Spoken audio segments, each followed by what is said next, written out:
আপনাদের ছবি এমনি চাইছে আমরা ক্লোজ করছি।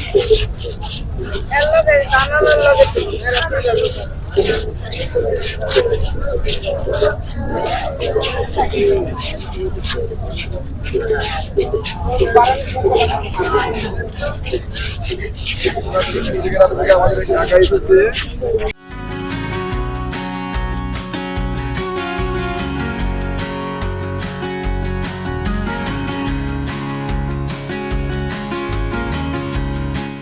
কষ্ট করি না কেন, যেহেতু আমাদের নেতা জনাব তারেক রহমান আসতেছে এবং আগামীকালকা এই ঢাকা শহরের লোকে লোকান্তরিত হবে।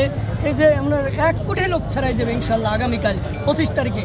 সে আসার পরে এই সামনে ফেব্রুয়ারি নির্বাচন হবে, সেই নির্বাচনে প্রধানমন্ত্রী হবে, প্রধানমন্ত্রী কার্যালয়ে আসবে বসবে। এই জন্য আমরা এই নেতাকর্মী এখানে আসতেছি, এইখানে নেতাকর্মীরা দেখা করতে বসতেছে, যেহেতু আমাদের নেতা আসবে সেই অপেক্ষায়। তো অনেক ওয়েট, ধানগুলো কিন্তু অনেক ওজন আছে মাথায়, এবং শরীর অসুস্থতা বোধ করছেন কিনা বা অসুস্থ কিছু মনে করি না, যেহেতু আমার নেতা আসতেছে জনাব তারেক রহমান, সেই জন্য আমার শরীর খুব এত উজ্জীবিত লাগতেছে, এত ভালো লাগতেছে, যা ঈদ কোরবানিতে আনন্দ হয় তার চাইতেও বেশি আনন্দ লাগতেছে। সারা বাংলাদেশ থেকে 1 কোটির উপরে লোক ঢাকা শহরে আসতেছে।